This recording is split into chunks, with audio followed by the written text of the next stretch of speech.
நிச்சயமாக சம்மந்தம் உண்டு. இது என்ன கேள்வி? மன ரீதிக்கு மனத்துக்கும் உடலுக்கும் சம்மந்தம் இல்லையா? உடல் மனம் மனம் மொழி மெய்யாலேன்னு தானே சொல்கிறோம். மனம் மொழி மெய் என்னது எல்லாம் இன்னும் இன்டர் கனெக்டடு. இப்போ நான் கோபமாக இருக்கேன்னா உடல் என்னத்துக்காகும்? அடிக்கடி கோவப்படுறதுனாலே குண்டக மண்டகம் ஆகிடும் உடம்பு. அதனால் ஏன்னா ஒவ்வொரு உணர்ச்சிக்கும் ஹார்மோன்ஸ் இருக்குது உடலில். கோவப்படும்போது அட்ரினலின் சுரக்குது. அது ஒரு ஸ்ட்ரெஸ் ஹார்மோன். அது சுரந்தனா ஹார்ட் ரேட்டு கூடிரும். 80 இருக்கிறது 100 110 போயிடும். ஹார்ட் ரேட்டு கூடும்போது குளுக்கோஜெனசிஸ், கிளைக்கோஜன் ஸ்டோரேஜில் உள்ள குளுக்கோஸ்லாம் உள்ளே வரும். ஏன்னா எனர்ஜி கொடுக்கணும். உங்களுக்கு ஹார்ட் ரேட்டு கூடும்போது எனர்ஜி நிறைய வேணும். நிறைய மாற்றங்கள் இருக்குது உடலில். அந்த ஹார்ட் ரேட்டு ஒருக்காக கோவப்பட்டிங்கன்னா சரி செட்டில் ஆகிறதுக்கு ஒரு நாள் ஆகும்.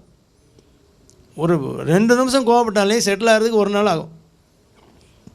பெரிய பாதிப்பு இல்லையா? அதே மாதிரி டிப்ரெஸ்டாக இருக்கீங்க, ரொம்ப மன உளைச்சலாக இருக்கீங்க, மனசை போட்டு குழப்பிக்கிட்டே இருக்கீங்க, சந்தோஷமாக இல்லை அப்படின்னா அது நிறைய மாற்றங்களை கொண்டு வரும். உடலில் நிறைய மாற்றங்கள் கொண்டு வரும். பசி வராது. உங்களுக்கு அந்த டயபெட்டிக் கண்ட்ரோலாக இருந்தால் கண்ட்ரோல் போயிடும். ஏன்னா ஸ்ட்ரெஸ் ஹார்மோன் இன்சுலினுக்கு எதிராக வேலை செய்கிற ஹார்மோன். அது அடிக்கடி சுரந்தனா இன்சுலின் ரெக்குவயர்மெண்ட் அதிகமாயிரும், இன்சுலின் எதிர்ப்பு தன்மை அதிகமாயிரும். நிறையா பிரச்சனைகள் இருக்குது சாமி.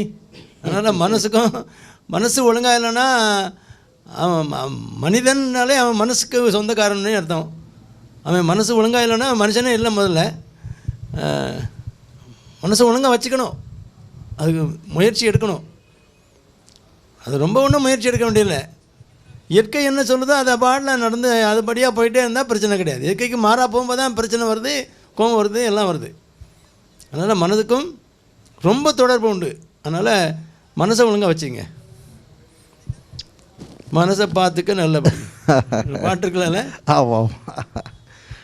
உலகம் 1000 சொல்லட்டுமே உனக்கு நீதான் நீதிபதி, மனிதன் எதையோ பேசட்டுமே மனசை பார்த்துக்க நல்லபடி.